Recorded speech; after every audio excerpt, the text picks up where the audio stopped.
Here's the Friday short for August 7th of 2026. The American economy lost jobs in July. The latest jobs report says the economy lost 24,000 jobs in July. That's not winning, everyone. That is losing.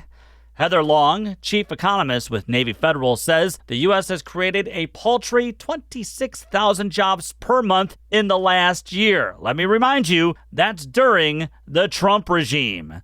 Heather Long also reports that some 2.1 million Americans have left the labor force since November.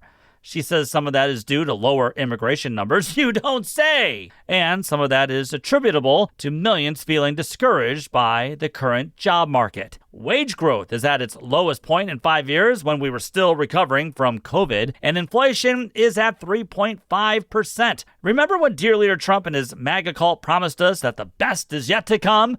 Hey, Michigan, are you feeling like we're in the golden age? Dear leader Trump played the old populist game on the campaign trail by promising to drain the swamp and improve the lives of working-class Americans, and he promised he could do that by cutting taxes for himself and for his fellow Epstein-class members. He said he could do it by slashing Medicaid for millions of struggling families, and by unleashing the ICE Gestapo to terrorize American streets by kidnapping people and having them disappeared, and if need be, killing some people. He ran as the no-war president, only to start war after war and to do whatever Israel's right-wing government tells him to do, which is why, hey, we're in the Iran war now.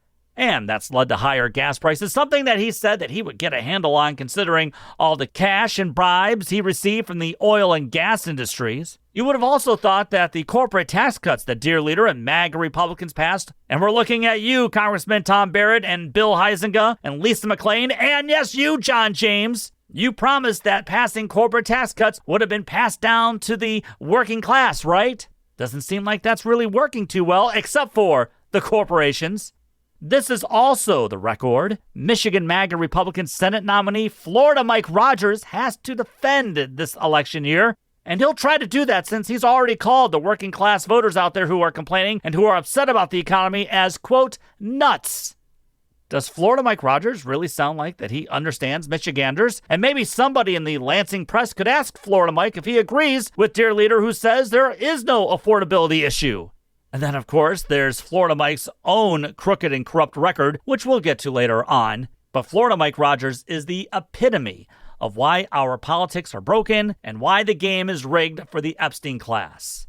It's no wonder the working class is fed up with Trump, fed up with MAGA Republicans, and also fed up with corporate establishment, moderate Democratic leaders. Their ways are not working. Their ways gave us what we've got right now. The working class is not being represented. And while corporate authoritarians continue to gain more power, white Christian nationalism within the government also keeps gaining power. What's the middle way there to try to fight back on this? How will the middle way, the safe way, fight back against this and win?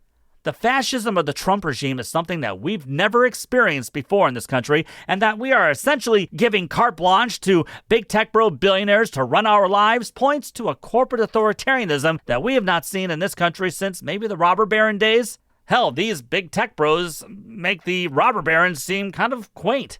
You want to understand why progressive working-class doctor Abdul El-Sayed won his Democratic Senate primary race on Tuesday in Michigan? I just gave you a big understanding just now. Americans are pissed, and they are rightly scared.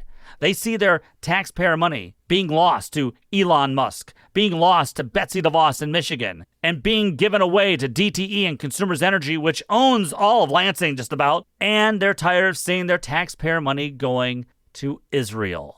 They see opportunities slipping away, and they see how little power they truly have. Dr. Abdul El-Sayed overcame improbable odds to pull off one of the greatest upset victories in political history. AIPAC alone spent around $30 million to back his Democratic opponent, Haley Stevens. And for those of you saying he's got to stop talking about Israel, well, then when is AIPAC going to stop caring about our elections here in Michigan? Yet despite that $30 million AIPAC spent, Dr. Abdul prevailed. He won. AIPAC, by the way, is promising to spend ungodly amounts of cash on Florida Mike Rogers' campaign, which is why so many of us in the working class, so many working class progressives like myself, were upset at Haley Stevens and frustrated at Haley Stevens for accepting that kind of cash from AIPAC, because AIPAC loves spending money on getting Republicans into office, since Republicans are the ones who love spending more of our money on Israel and Israel's wars. Abdul El-Sayed won because he believes in helping the American working class first and foremost. He wants to help the children of America first and foremost. Abdul El-Sayed won because he wants to abolish ICE. Dr. Abdul won because he wants to take money out of politics, which it seems like a majority of Michiganders want to do with the Mop Up Michigan Ballot Initiative. Dr. Abdul also wants to be a voice for Medicare for all in the Senate so that people aren't beholden to a job for decent medical care for their families. See, when you take all of those issues right there, those are popular issues with the working class. They poll very, very well. And so, to paraphrase liberal talk show host John Fugelsang, if you look at Dr. Abdul's campaign ideas and compare them with Florida Mike's, you tell me which one is the most pro-American, which one is the most pro-family, which one is the most pro-working class, and which one is most likely to align with Jesus' teachings. Michigan MAGA Republicans, the Trump regime, and MAGA influencers and Fox News will fixate on Dr. Abdul's name, his religion, and where some of his family came from, because they understand there's nothing left to do but to appeal to pure Islamophobia and to the racists.